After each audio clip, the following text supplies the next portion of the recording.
these are the levels I am currently watching, as we have had a good amount of strength so far. And oftentimes when there is momentum with Bitcoin, we do usually continue with that momentum. But in bear market years, do expect that it is possible to get strong rejections. I wouldn't be trying to trade this on the upside. If you do have a position that you are unwinding, potentially if we go higher, this could give you opportunities to do so. But for now, I remain bearish on the medium time frame, as in going into Q4 of 2026, where we will potentially eventually find a bottom, and maybe we will end up having something that looks like this and consolidating in the 40s and then potentially starting to go higher in 2027. So definitely keep an eye out on these levels, and it's going to be interesting to see how this rally plays out, especially as people seem to be switching very bullish. If you're looking at Twitter, you can see that people are calling for all-time highs again already, and that we're going to have a huge rally from this point, which of course is possible. But oftentimes when people get that bullish in bear market years, it does result in just causing lower highs to happen, since it's rare that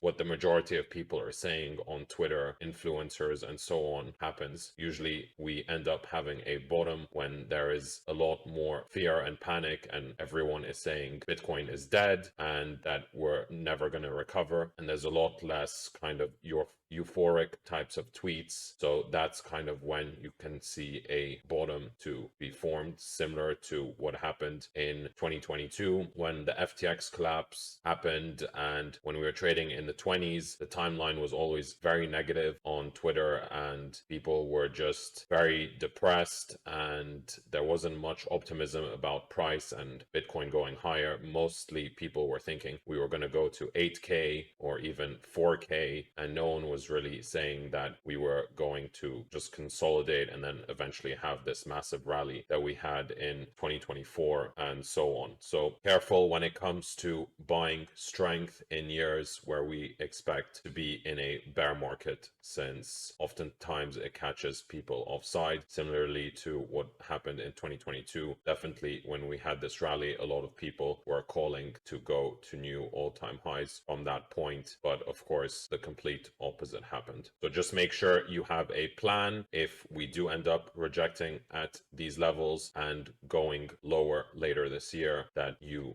know what you're going to be doing and how you plan on deploying some capital to Bitcoin if you do want to hold a position.